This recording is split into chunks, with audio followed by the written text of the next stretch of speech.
So I'm going to be talking about disaster planning for obstetrics. I have no disclosures. So the objectives are to talk about the unique needs of OB units during disaster, talk about how to initiate disaster training on OB units, and learn about disaster readiness specific to your unit, and also talking about the future vision of disaster planning. So in 2010, in February, a small Cessna aeroplane crashed in fog and wiped out the electricity supply for Palo Alto, and Stanford's in Palo Alto. I was in L&D at the time, and a C-section was ongoing, and there was multiple patients in labour.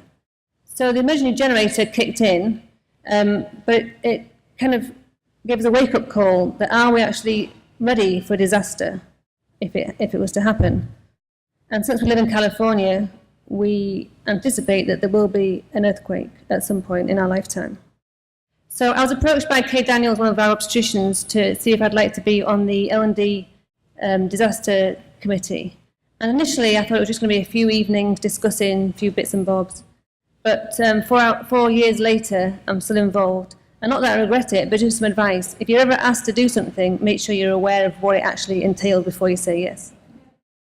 So we published a paper last year entitled Steps Towards a National Disaster Plan for Obstetrics, because there's very, very minimal literature out there about what is needed in an OB unit to be prepared for disaster. So ACOG published in 2013 a consensus statement just highlighting the fact that people who do care for pregnant patients, the hospital needs to be ready for disaster. You need to have things in place, because they recognise that OB is a very specific population, different to the normal patient population. So we all work in L&D. We all know that we have multiple types of patients, L&D and maternity. We have patients in labour, we have intra-op patients and post-op patients, as well as postpartum patients and also newborns. And that could be one newborn per mum or 2 or 3. So there was Hurricane Katrina. When this happened, the hospital, they may have had a plan in place, I don't know that, but if they did have a plan, they didn't use it. And one of the main concerns about disaster is separation of the mum and baby.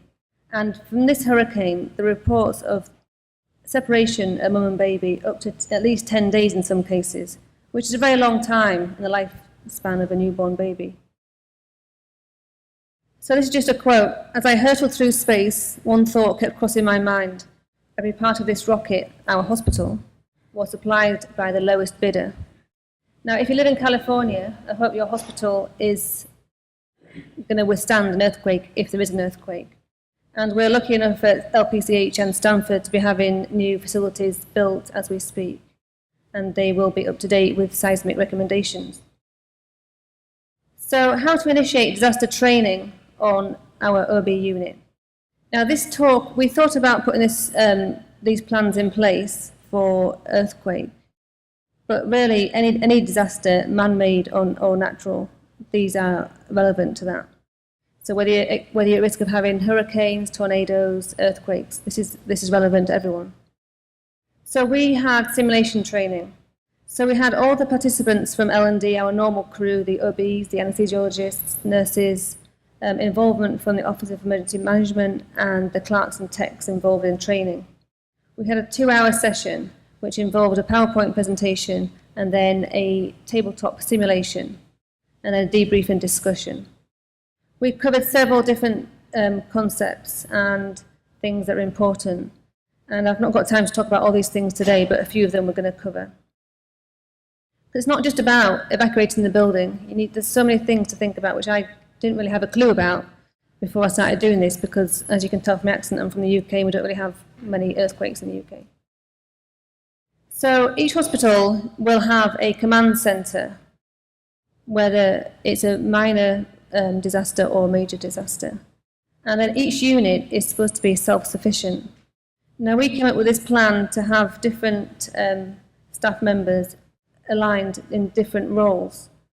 Because if you can imagine a disaster happens, the lights are out, difficult to go about your normal duties, and everyone thinks that 10 things need to be done. But those 10 people all concentrate on one thing, and 9 other things don't get done.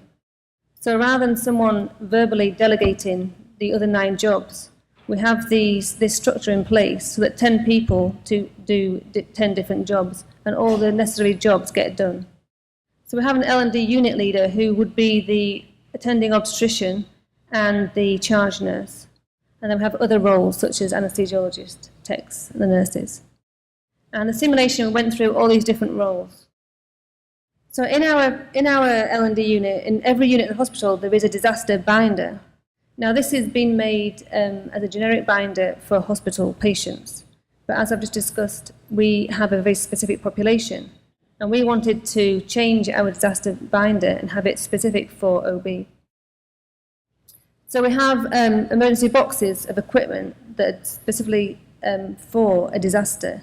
It's not for people to help themselves to on a daily basis. They're kept in a place where we know where they are, specifically for a disaster. Now I mentioned we have disaster roles, and we have this poster that we'd put on the wall if a disaster happened, and would write in the names of the attending, the charge nurse, the anesthesiologist, the resident. And each person within their discipline has specific tasks to do. And these are listed on job action sheets. So this is an example just of a few sentences from the OB anesthesia job action sheet. And they are 2 or 3 pages long, and they divide up tasks that need to be done in the first 2 hours, up to 12 hours, and then up to 24 hours. And these are specific jobs for specific roles.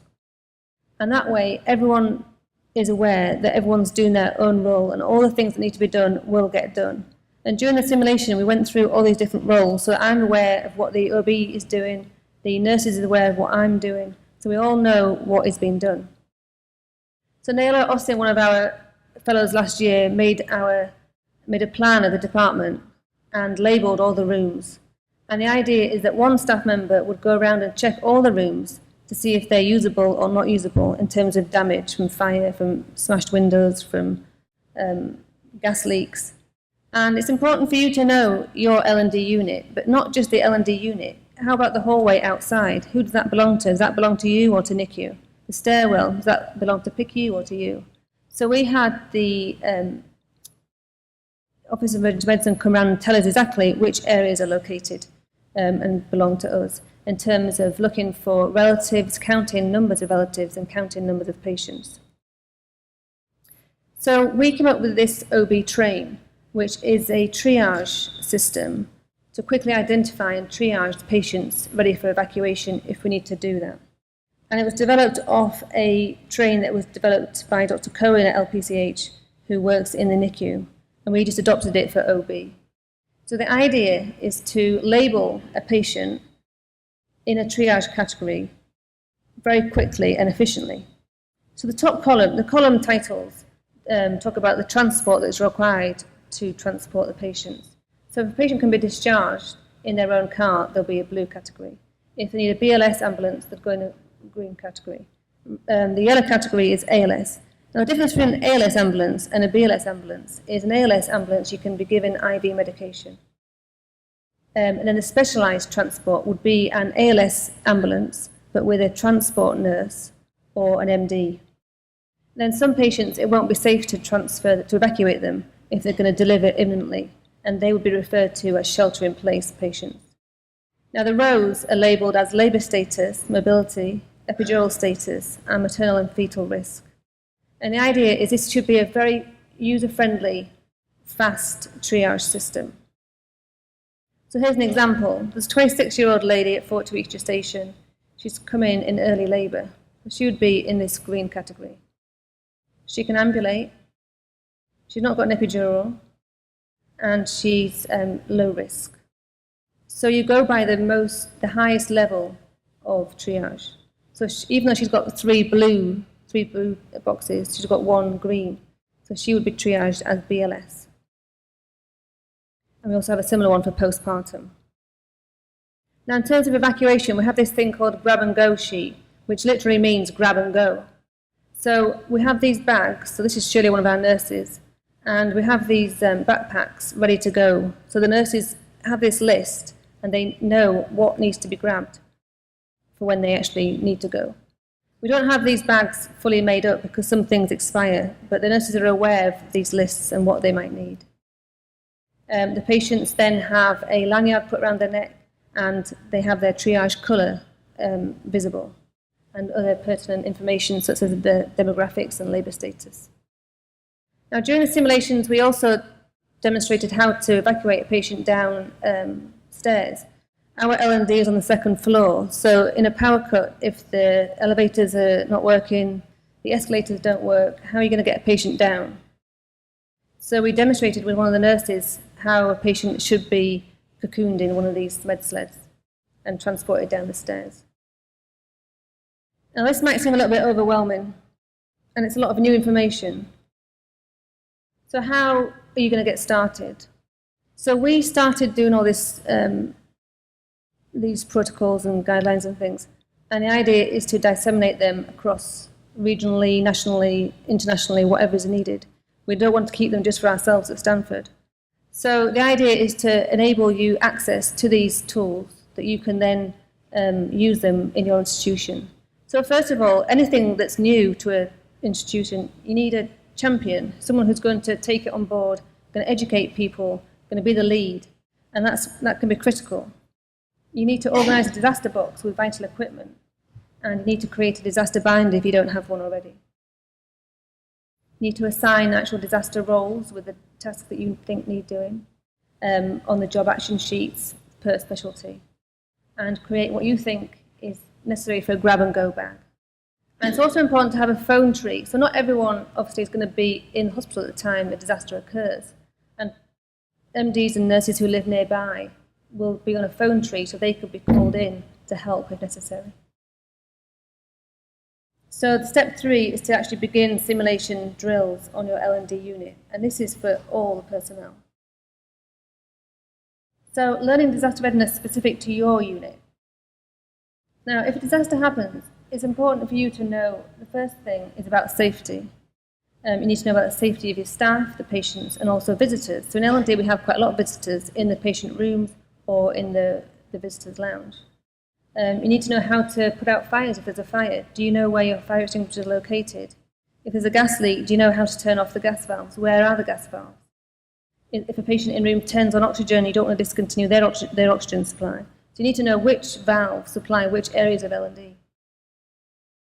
And during the drills, when you do drills, you identify problems before you actually need to be using them in real life. And we had, as one of the previous slides showed, these boxes on the top shelves. So the idea was to put the boxes somewhere that was visible, but somewhere out of the way of daily life, so they wouldn't get in the way, and also that people wouldn't help themselves to things from. Now, if you're 5'2", like me, I can't reach the top shelf. So during the drill, we identified that the top shelf wasn't really a good idea, so we moved them. Now, inside the boxes, we have things such as flashlights, headlamps, because when the plane crashed in 2010, the generator kicked in and lighting did come on, but not in all rooms, such as the bathroom. There was no light in the bathroom. And some Dopplers have, some Doptones have rechargeable batteries, but we don't want to use rechargeable batteries if we can't recharge them. So just little things like this are things that you don't always think about until you're actually doing a drill and you identify these problems. So the idea is to avoid a minor problem becoming a major problem in a disaster. Now, we found that when we were doing the drills, some people were in denial. Oh, this is not going to happen. We don't need to know about this. Why are we doing simulation on disaster training? Well, it's time to wake up. We live in California, and we need to be ready. We don't want to wait for disaster to happen and then think, oh, we should have done X, Y, and Z. We want to be ready and have things in place. And one of the key things is for people to be aware of how they can be prepared at home. If they're not prepared at home, they're not going to be prepared at work either. Now, the future vision on a regional, statewide, and national level. So, I mentioned before, I live here now, but I'm not originally from here, so I think it's okay to say this. But this is just a little bit of a joke about East Coast versus West Coast earthquake survival kit, and you can decide how good your survival kit is on.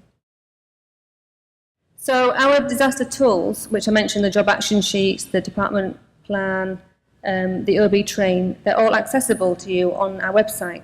and you can download them and use them for your hospital. And that's the idea. We want to spread this information about so that you can use them. You don't need to reinvent the wheel. You can use the work that we've done already. Now, on a national scale, we want a national adoption of a common triage system. We want everyone to use the OB train. So if I call a hospital in Nevada and talk about OB train, they know what I'm talking about. We also want to develop an effective tracking system to prevent babies being separated from their mums. And up until now, in terms of hospital levels of care, in terms of neonatal practice and OB, there's been 3 levels of stratification, 3 levels of care. And the idea is that everyone should know what their level is and which hospitals are safe to transport patients to. So just in February of this year, ACOG released this consensus statement, and the key is to send the right patient to the right hospital.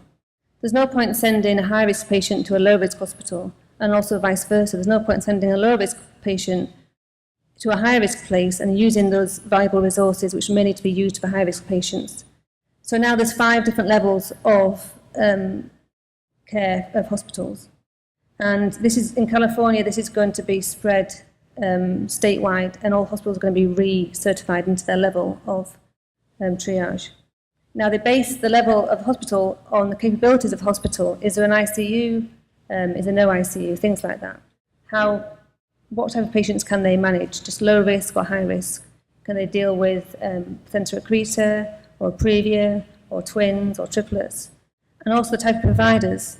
We're lucky that we have 24/7 OB anesthesia care and 24/7 MFM care as well, but some places only have those people on consultation by telephone. So these levels of hospitals, all these different things are taken into consideration.